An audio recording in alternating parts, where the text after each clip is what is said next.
ఆదర్శవంతంగా తీసుకుంటూ బ్రాండ్ ఆంధ్రప్రదేశ్కి ఒక ప్రత్యేకత ఉండాలనే ఒక తపనతోటి ప్రజల్లో ఒక నమ్మకం, విశ్వాసం, భవిష్యత్తు పైన భావితరాలకి ఒక నమ్మకం కలిగే విధంగా మన గౌరవ ముఖ్యమంత్రి గారు చంద్రబాబు నాయుడు గారి నాయకత్వంలో, అదేవిధంగా మన రాష్ట్ర ఉప ముఖ్యమంత్రి పవన్ కళ్యాణ్ గారి ఆలోచనలతోటి, ఆయన అందిస్తున్న ఆ సహకారంతో మా కూటమి ప్రభుత్వం ఈ రోజున ఒక అద్భుతమైన పరిపాలన అందించడానికి చేస్తున్న ప్రయత్నంలో భాగంగా ఆంధ్రప్రదేశ్కి భవిష్యత్తులో ప్రతి అడుగులోనూ అభివృద్ధిని దృష్టిలో పెట్టుకొని అందించాల్సిన సంక్షేమాన్ని ఎక్కడ కూడా పొరపాటు చేయకుండా ప్రతి కుటుంబానికి అందే విధంగా ఈరోజు ఈ బడ్జెట్ మనందరికీ కూడా స్ఫూర్తిదాయకంగా మిగిలింది. దాదాపు 3,32,205 కోట్ల రూపాయలతోటి అంచనాలతోటి సిద్ధం చేసిన ఈ బడ్జెట్ మనందరం కూడా మనస్ఫూర్తిగా హర్షించాలి, అభినందించాలి. ఎందుకంటే గతంలో జరిగిన పరిపాలన ఆ విధ్వంసానికి భిన్నంగా రాష్ట్రంలో ఆ రెవెన్యూ లోటుని పూడ్చడానికి కోసం ప్రజల్లో కూడా మేము చేస్తున్న ఈ కార్యక్రమాల్ని అందించడానికి కోసం మేము చేస్తున్న తపనని గుర్తించే విధంగా అన్ని శాఖలకు ఇచ్చిన కేటాయింపుల్లో సమతుల్యత పాటించుతూ ప్రత్యేకంగా కొన్ని సెక్టార్స్ పైన ఫోకస్ చేసుకుంటూ తీసుకున్న ఈ నిర్ణయాల్ని మనస్ఫూర్తిగా ఈ సందర్భంగా ఆహ్వానిస్తున్నాం. మూలధన విషయంలో దాదాపు గత సంవత్సరంతో పోల్చుకుంటే 2025-26 సంవత్సరంలో 39,498 కోట్లు ఉంటే ఈ సంవత్సరం ఈ పర్టికులర్ ఈ బడ్జెట్లో 16% పెంచి 53,915 కోట్ల వ్యయానికి పెంచినందుకు మనస్ఫూర్తిగా మేము అభినందిస్తున్నాం. అదేవిధంగా రెవెన్యూ ద్వారా వస్తున్న ట్యాక్సెస్ని గతంలో ఎన్నడూ లేని విధంగా గత సంవత్సరం 98,025 కోట్లయితే ఈ సంవత్సరం ప్రతిపాదించింది 1,25,846 కోట్లు. అంటే దీని వెనక ఎంత కసరత్తు ఉందో, ఎంత ఆలోచన ఉందో, ఏ విధంగా రాష్ట్రాన్ని మనం పురోగతి దిశగా నడుచుకునే విధంగా తీసుకోవాల్సిన నిర్ణయాల్లో అందరం కూడా కలిసికట్టుగా అడుగులు వేయాల్సిన సందర్భాన్ని ఈ బడ్జెట్ మనందరం కూడా గుర్తు చేస్తోంది.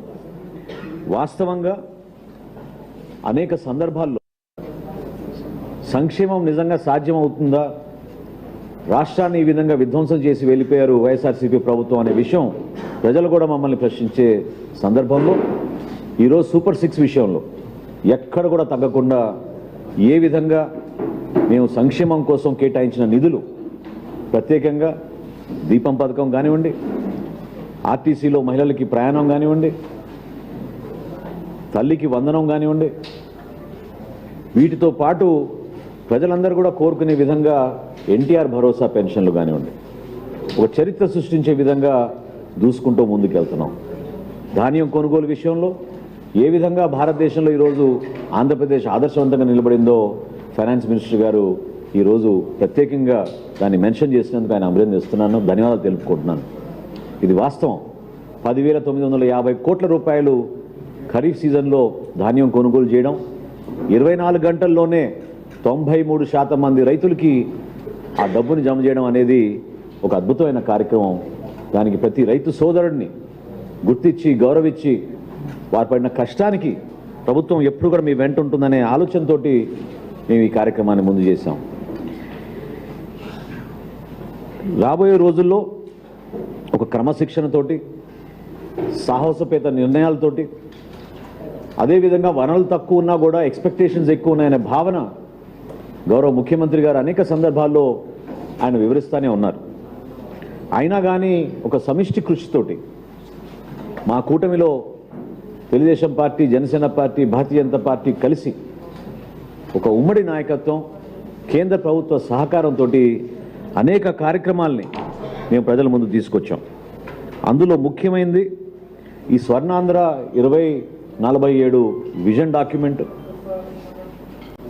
అది సాధించడానికి కోసం మన ఆంధ్రప్రదేశ్లో ప్రత్యేకంగా అందరం కోరుకునే విధంగా పోలవరం ప్రాజెక్టు నిర్మాణం, గత సంవత్సరంలోనే 5,000 కోట్ల రూపాయలు పోలవరం ప్రాజెక్టు పైన ఖర్చు పెట్టి 60% వరకు పురోగతి సాధించి పుష్కరాల కల్లా, గోదావరి పుష్కరాల కల్లా జాతికి అంకితం చేసే విధంగా పోలవరం ప్రాజెక్టు నిర్మాణం వేగవంతంగా సాగుతోంది.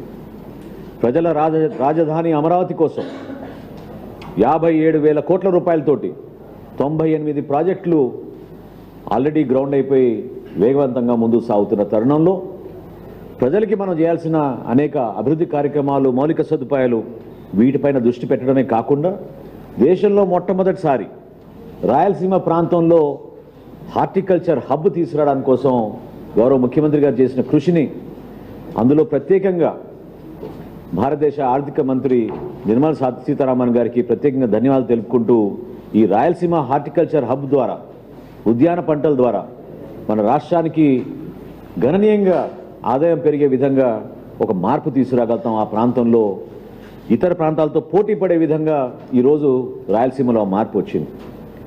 నీతి ఆయోగ్ సహకారంతో, వారిచ్చిన సూచనలతోటి ఆంధ్రప్రదేశ్లో ఈ రోజున 3 ఎకనామిక్ గ్రోత్ కారిడార్స్ని ఏర్పాటు చేసి అన్ని ప్రాంతాల్లో కూడా అభివృద్ధి కార్యక్రమాలు జరిగే విధంగా, భవిష్యత్తులో మన బిడ్డలకి ఖచ్చితంగా ఉపాధి కల్పించుకునే విధంగా, పెట్టుబడుల్లో కూడా ఎక్కడ కూడా పొరపాటు లేకుండా ఉండే విధంగా, పెట్టుబడులు ఆహ్వానించే విధంగా స్పీడ్ ఆఫ్ డెలివరింగ్ గవర్నెన్స్ అని గౌరవ ముఖ్యమంత్రి గారు ఒక స్లోగన్ తీసుకొచ్చారు.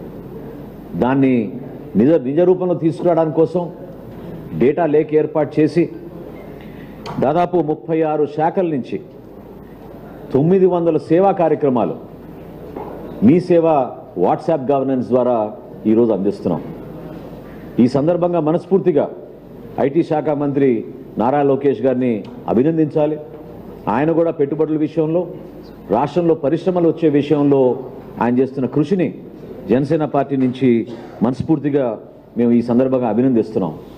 ఈ ఆలోచనలతో పాటు వర్తమాన రాజకీయాల్లో ఎవరు ఊహించని విధంగా, ఎవరు ఆలోచించలేని విధంగా గౌరవ ముఖ్యమంత్రి గారు చంద్రబాబు నాయుడు గారు ఒక వెల్త్ ఫండ్, ఆంధ్రప్రదేశ్కి వెల్త్ ఫండ్, ఒక సావరిన్ ఫండ్ 100 కోట్ల రూపాయలతోటి మొట్టమొదటిసారి భారతదేశంలో ఇటువంటి ఆలోచనతోటి ఆయన ప్రతిపాదించిన ఈ సావరిన్ ఫండ్ని బడ్జెట్లో ప్రవేశపెట్టడం అనేది మనస్ఫూర్తిగా మేము అభినందిస్తున్నాం.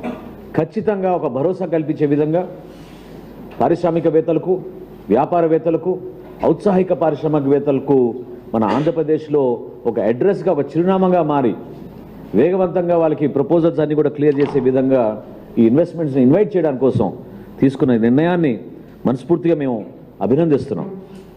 రాష్ట్రంలో ప్రత్యేకంగా మా పంచాయతీరాజ్ శాఖ మంత్రిగా, ఆంధ్రప్రదేశ్ రాష్ట్ర ఉప ముఖ్యమంత్రిగా పవన్ కళ్యాణ్ గారు ఎన్నడూ లేని విధంగా ఒక డెమోక్రాటిక్ ప్రాసెస్ని గౌరవించుకుంటూ గ్రామ సభలు నిర్వహించడమే కాకుండా వాటి బలోపేతం కోసం, ప్రజాస్వామ్యాన్ని నిలబెట్టడానికి కోసం రాష్ట్ర వ్యాప్తంగా పంచాయతీరాజ్ శాఖని ఏ విధంగా ఆయన ముందు తీసుకొస్తున్నారో, మౌలిక సదుపాయాల విషయంలో, వసతుల విషయంలో మీరందరూ కూడా చూస్తూనే ఉన్నారు.